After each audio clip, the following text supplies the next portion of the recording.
여러분 안녕하십니까? 광주 MBC 뉴스데스크입니다. 2학기 대면 등교가 시작된 이후 학생들을 중심으로 코로나19 확산이 이어지고 있습니다. 광주에서는 중학교 3학년 학생과 교사 등 10여 명이 확진되면서 전수검사가 진행되고 있습니다. 우종훈 기자가 취재했습니다. 광주 북구의 한 중학교. 학교 복도에서 학생들에 대한 진단검사가 진행되고 검사를 마친 학생들은 곧장 집으로 향합니다. 지난 4일, 이 학교 3학년 학생 1명이 인후통 증세를 호소해 검사를 받은 결과 확진됐고 이후 3학년 학생과 교직원에 대한 전수검사 결과 13명이 확진 판정을 받았습니다. 방역당국은 검사를 1, 2학년 등 모든 학년으로 확대했고 확진자가 발생한 3학년과 확진 교사가 수업에 참여한 1학년 학생들의 수업을 원격으로 전환했습니다. 이 학교 관련 가족 1명도 추가로 확진자가 된 가운데 아직 교내 감염 경위는 밝혀지지 않았습니다. 동선이나 이런 관련한 혹시 GPS나 이런 것도 보고 도대체 어디에서 감염원이 있을 건지 조사를 해서 이제 조치를 해야 될 것 같아요.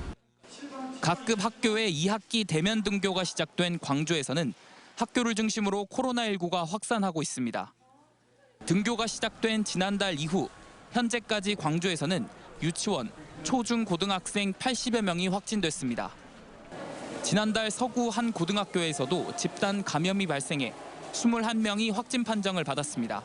수학능력 시험을 치르는 고등학교 3학년 학생과 교직원을 제외하고 대부분 학생들의 백신 접종이 이루어지기 전이어서 학교와 외부 활동으로 인한 연쇄 감염 우려가 높습니다.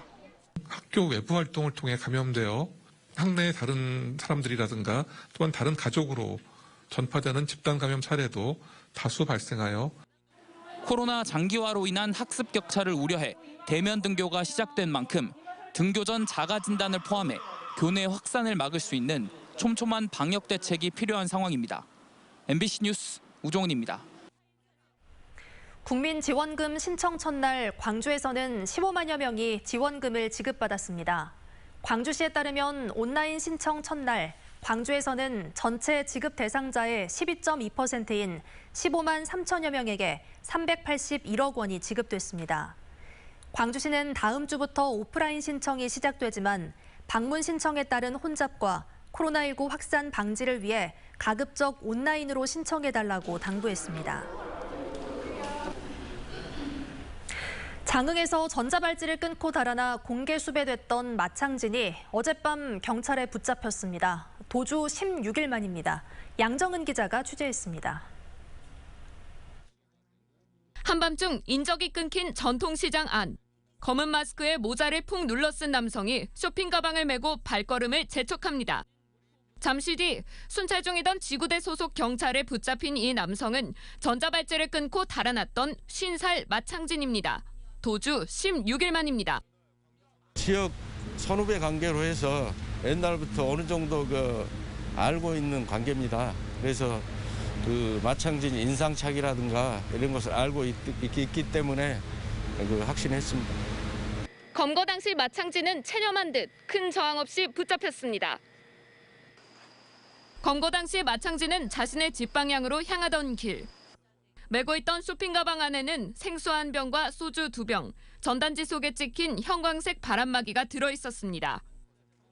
저희가 체포하는 과정에서 본인이 자수하려고 그렇게 말을 했고 이제 오랫동안 밥을 못 먹어서 힘들다. 딱 봐도 안 씻은 사람처럼 되게 수염도 많이 길었고. 경찰로부터 신병을 인계받은 광주보호관찰소 해남지소는 마창진을 상대로 도주 이유와 그동안의 행적, 추가 범죄 등을 조사해 구속영장 신청 여부를 결정할 예정입니다. 마창진은 지난 2011년 미성년자 2명을 성폭행해 징역 5년을 선고받고 출소해 생활하다 또 다른 성폭행 혐의로 수사가 시작되자 지난달 21일 오후 전자발찌를 끊고 잠적했습니다. MBC 뉴스 양정은입니다. 최근 4년간 광주시와 전라남도 소속 지방공무원의 성비위 관련 징계가 34건으로 나타났습니다. 행정안전위원회 국민의힘 김용판 의원이 확보한 행정안전부 자료에 따르면 지난 2017년부터 4년간 지방공무원의 성비위 징계 건수는 전남 26건, 광주 8건으로 집계됐습니다. 특히 전남은 4년간 지방공무원 성비위 징계 26건 가운데 65.5%인 17건이 강력범죄에 해당하는 성폭력인 것으로 드러났습니다.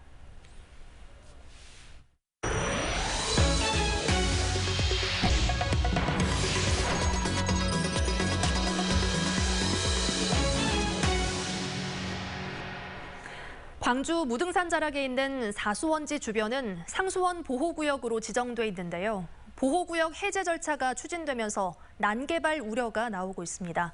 보도에 윤군수 기자입니다. 국립공원 무등산 자락에 있는 사수원지입니다. 지난 40년간 수돗물의 원수, 즉 상수원으로 쓰였지만 수질이 나빠진 데다 주암호, 동복호 등 다른 수원지의 수량이 풍부해서 취수를 중단했습니다. 지난 5월엔 이 물을 정수 처리하는 정수장도 폐쇄했습니다. 광주시는 주변 상수원 보호구역 해제도 추진하고 있습니다. 해제가 결정되면 국립공원 아니라도 오래전에 조성된 마을에선 건물 신축 등 개발 행위가 가능해집니다. 주변 마을 부동산은 개발 기대감에 벌써 들썩이고 있습니다. 땅을 내놓은 사람도 없고 잘 나간 사람은 있는데 내놓은 사람이 없어요. 환경단체는 난개발을 우려하고 있습니다. 규제를 풀면 무등산권 보존에도 악영향을 미칠 거라며 다른 대안을 찾으라고 요구하고 있습니다. 비상 상황일 때는 그 단기간으로도 활용할 수 있는 이제 그런 것을 활용 가치가 있기 때문에 그래서 비상 상수원으로서의 좀 전치가 좀 필요하고. 광주시는 상수원 보호구역에서 해제되더라도 공원마을 지구에 한해 2층까지만 건물을 지을 수 있고 허가 절차를 통해서도 난개발을 막을 수 있다는 입장입니다.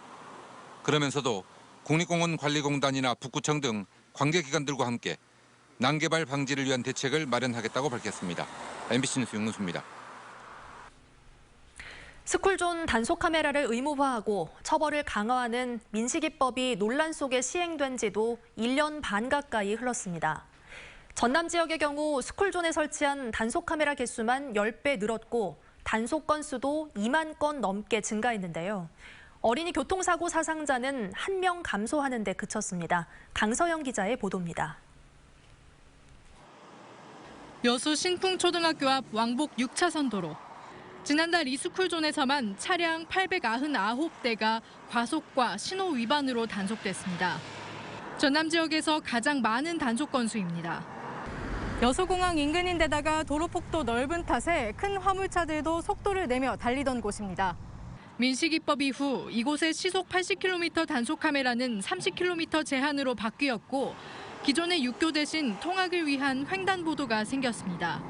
차들이 일단 서행하다 보니까 아이들이 좀 더 안전하게 등하교를 할 수 있게 되었고 민식이법 시행 이전 27대에 불과했던 전남 지역 스쿨존 단속 카메라는 현재 228대로 8배 가까이 늘었습니다.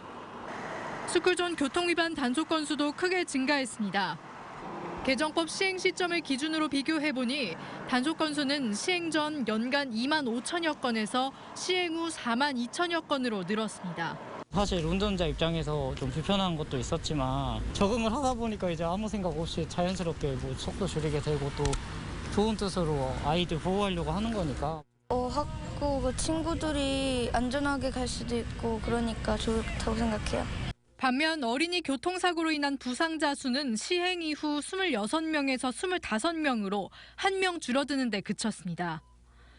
인구 대비 면적이 넓고 어린이가 적어 어린이 교통사고가 적은 전남 지역 특성상 사상자 감소가 눈에 띄기 힘들다는 게 경찰의 설명입니다.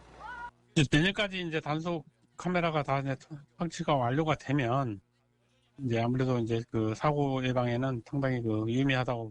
경찰은 내년까지 228대의 단속 카메라가 더 설치되고 서행 운전 문화가 자리 잡으면 어린이 교통사고가 더 감소할 것으로 예상한다고 밝혔습니다. MBC 뉴스 강서영입니다. 목포에서 다중 추돌 사고가 발생해 6명이 다쳤습니다. 오늘 오후 3시 50분쯤 목포시 호남동 편도 3차선 도로에서 30살 A씨가 몰던 승용차가 앞서가던 경차를 들이받은 뒤 사고 충격으로 경차가 중앙선을 넘어 차량 5대와 연달아 충돌했습니다. 이 사고로 6명이 크고 작은 부상을 당했고 경찰은 승용차 운전자 A씨를 상대로 정확한 사고 경위를 조사할 방침입니다. 충청권 경선에서 패배한 더불어민주당의 이낙연 후보가 내일 광주를 전격 방문해 호남 공약을 발표하며 지지를 호소할 예정입니다. 이낙연 후보의 광주 방문은 오는 12일로 예정된 1차 슈퍼위크를 앞두고 호남 출신 국민선거인단의 표심을 잡기 위한 행보로 해석됩니다. 이 후보 측은 1차 슈퍼위크에서 1위 이재명 후보와의 격차를 좁힌 뒤 추석 연휴 직후 치러지는 호남권 경선에서 반전을 시도한다는 전략입니다. 풍력발전 보급 촉진 법안, 이른바 한국형 원스톱샵법이 국회 산자위 전체 회의에 상정됐습니다. 국회 산업통상자원중소벤처기업위는 김원희 국회의원이 대표 발의한 풍력발전 보급 촉진 특별 법안을 전체 회의에 상정했고, 오는 정기국회에서 농어민 등 이해관계자와의 소통 등 심사 과정을 거쳐 통과 여부를 결정할 방침입니다. 풍력발전 보급 촉진 법안은 그동안 사업자가 직접 해결한 인허가 과정을 정부 주도형으로 전환하고 관련 행정 절차 지원 방안을 담고 있습니다.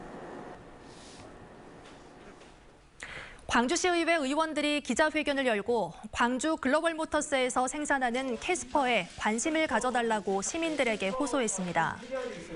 광주시 의원들은 광주형 일자리로 탄생한 GGM이 첫 차 생산을 앞두고 있다며 노사의 양보와 타협으로 탄생한 기업이 일자리를 창출하고 지역 경제 활성화에 기여할 수 있도록 관심을 당부했습니다. 광주시가 내년 생활임금을 올해보다 3.8% 오른 시급 1,920원으로 결정해 고시했습니다. 생활임금은 공공부문 노동자의 생활 안정과 교육, 문화, 주거 등 각 분야에서 실질적인 생활이 가능하도록 지원하는 임금으로 광주시와 산하기관, 민간 위탁기관 소속 노동자에게 적용됩니다.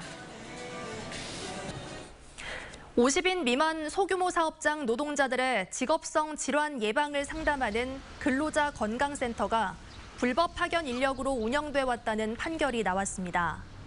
광주지법 민사 13부는 문길주 전 광주근로자센터 사무국장이 산업안전보건공단을 상대로 낸 확인 소송에서 원고 승소 판결했습니다.